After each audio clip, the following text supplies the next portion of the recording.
ქსელური მარკეტების მიერ შექმნილი ხელოვნური ბარიერები, მაღალი გადასახადები და ადგილობრივი მწარმოებლების პროდუქციისთვის არაკონკურენტული პირობების შექმნა. ეს არის ის მთავარი ფაქტორები, რითაც ქართველი მწარმოებლების სურსათზე მაღალ ფასნამაც ხსნიან. პარლამენტში შექმნილმა დროებითმა კომისიამ კიდევ 15-მდე ადგილობრივ მეწარმეს მოусმინა, რომლებმაც არასამართლიან პირობებზე და შესაძლო გაკოტრების საფრთხეზე ისაუბრეს. კერძო სექტორის თხოვნა, რომ შეზღუდვების მოსახსნელად ქსელურ მაღაზიებს საკანონმდებლო რეგულაციები დაუწესდეთ. მათ შორის იგულისხმება ეგრეთ წოდებულ кэшბექზე ზედაზღვარის დაწესება. შემდეგი შეხვედრა უკვე დისტრიბუტორებთან და იმპორტიორებთან იგეგმება. სურსათზე მაღალი ფასების შესამცირებლად კონკრეტული მექანიზმების, მათ შორის საკანონმდებლო რეგულაციების ამოქმედებას არც მთავრობა გამორიცხავს.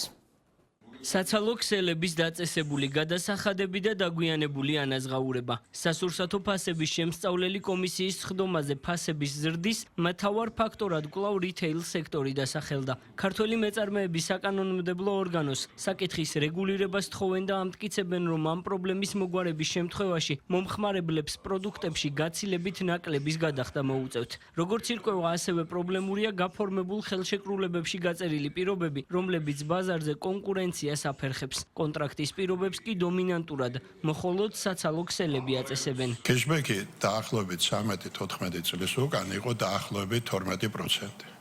აი, როდესაც 12% იყო, ყველა წლიურად გვიმატებდა 2%-ს. ავიდა 20-ზე დაიწყეს 3%-ის მომატება. ეხლა უკვე 5-დან 7%-მდე ყველა წლიურად უკვე გთხოვენ კეშბექების გადახდას. არასდროს წინასწარ არის 100.000 ელოდები, 50-ს მიიღებ, 46 მიიღებ, 53-ს არ იცი. ავარია ბიზნესისთვის, ხო? ეგეთი საკითხი.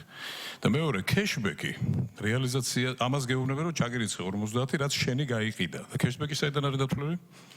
მიწოდებულიდან. და მაღაზიები რომ არის, რომელიც იგივე დისტრიბიუტორი შემოდის, ხო?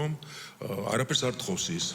მაშინ იქ როგორ ხდება ამ ფასის ფორმირება? მათთან არ არის კეშბექი, მაგრამ ჩვენ რა ფასათაც შეგვაქვს დიდ ქსელებში, იმაზე ნაკლებად არ უნდა შევიტანოთ, ეს ერთი ქსელები გეუნებიან ამას, მსხვილი ქსელები, ვიზეც ძირითადად დამოკიდებულები ვართ. გარდა მაღალი გადასახადებისა პრობლემად დასახელდა იმპორტირებულ ნედლეულზე დამოკიდებულებაც. მეწარმეები ამბობენ, რომ ფასწარმოქმნაში დიდ წილს სწორედ მსოფლიო ბაზარზე არსებული რეალობა ახდენს. ასევე პრობლემაა იმპორტულ პროდუქტებთან კონკურენციის საკითხი. 10 წლის უკან მუშაობდით დაახლოებით 13,000 ობიექტში. დღეს მუშაობთ უმრავლესობა ჩვენთაგანი 3,000 ობიექტში. რატომ? დიდმა ქსელმა მოგთხოვა კეშბექი დიდი გაყიდვების სანაცვლოდ. ჩვენ მივეცით ეს კეშბექი. ამ ქსელებმა ეს კეშბექი ასახეს ფასებზე, ძალიან გააიაფეს პროდუქტი და ტრადიციული მაღაზიები, რომელსაც არ ქონდა ამ ხელა კეშბექები, კონკურენტ უუნარონი გახდნენ.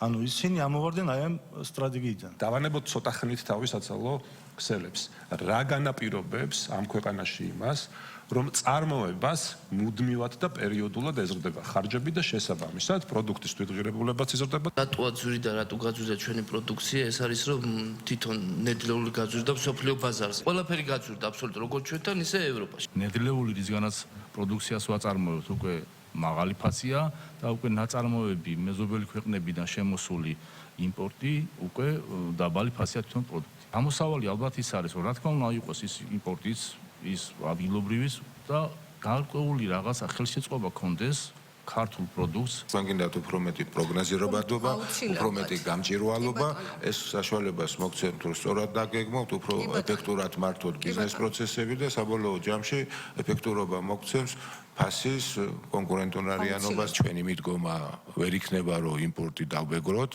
მაგრამ ჩვენი მიდგომა იქნება ის, რომ ადგილობრივ წარმოებას მოვეხმაროთ, გავხაროთ კონკურენტუნარიანი და იმაზე ძლიერი, ვიდრე იმპორტული პროდუქცია. პრემიერ-მინისტრი, რომლის ინიციატივითაც მაღალი ფასების მიზეზების შესწავლა დაიწყო, ამბობს, რომ ფასების შესამცირებლად და დღეს არსებული რეალობის შესაცვლელად ყველა ბერკეტის გამოყენება მოხდება. ირაკლი კობახიძე საკანონმდებლო ცვლილებების გარდა საჭიროების შემთხვევაში მიწოდების ალტერნატიული რგოლის შექმნასაც არ გამორიცხავს.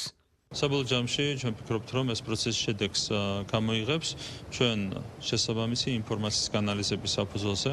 უკვე გადავალთ ქმედებებზე, მათ შორის არ გამოურიცხავთ კანონმდებლობაში ცვლილებების შეტანას, არ გამოურიცხავთ ასევე ალტერნატიული მექანიზმების გამოყენებას, როგორც არის თუნდაც ალტერნატიული ქსელების წახალისება და ამ შემდეგ. ეს ყველაფერი საბოლოო ჯამში ვფიქრობ, რომ მოგცემს შედეგს, მათ შორის ჩვენ ვფიქრობთ გრძელვადიანი შედეგის მიღწევაზე, ანუ ფასების გრძელვადიან პირობებში რეგულირების უზრუნველყოფაზე. შემდეგი კვირიდან საპარლამენტო კომისია ფასწარმოქმნის ჯაჭვის შემდეგი რგოლის გამოკითხვას დაიწყებს. დეპუტატები კითხვებს იმპორტიორებსა და დისტრიბუტორებს დაუსვამენ.